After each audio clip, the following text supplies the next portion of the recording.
একটি রোদেলা সকালে নির্জন এক গ্রামে ছোট্ট একটি পুকুর ছিল। পুকুরের জল ছিল স্বচ্ছ, যেন কাচের মতো ঝকঝকর।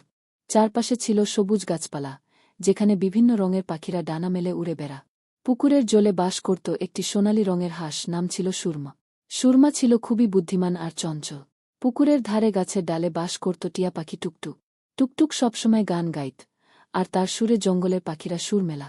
একদিন সুরমা পুকুরে সাঁতার কাটছিল। হঠাৎ সে দেখল একটি ছোট্ট পাখি পুকুরের পাশে পড়ে আছে। পাখিটির ডানা ভাঙা ছিল। সুরমা তার বন্ধু টুকটুককে খবর দিল। টুকটুক ছুটে এসে বলল, আমাদের কিছু করতে হবে। সব পাখিরা একত্রিত হল। তারা মিলে শুকনো ঘাস আর ছোট ছোট ডালপালা দিয়ে পাখিটির জন্য একটি আরামদায়ক বাসা তৈরি কর।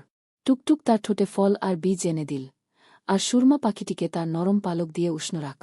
পুকুরের জলে ভাসমান পদ্মফুলগুলো যেন এই ভালোবাসার গল্প শুনে আরও উজ্জ্বল হয়ে উঠ। জঙ্গলের হাওয়া মৃদুশীষ দিয়ে বলল, একতাই শক্তি।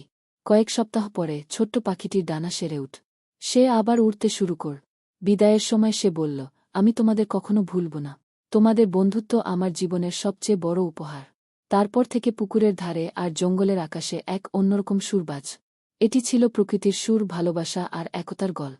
সেই পুকুর, গাছপালা আর পাখিরা এখনও সেখানে আছে, আর যারা তাদের দেখতে আসে, তারা শুনতে পায় সেই ভালোবাসার সুর, যা প্রকৃতির গভীর থেকে উঠে আসে।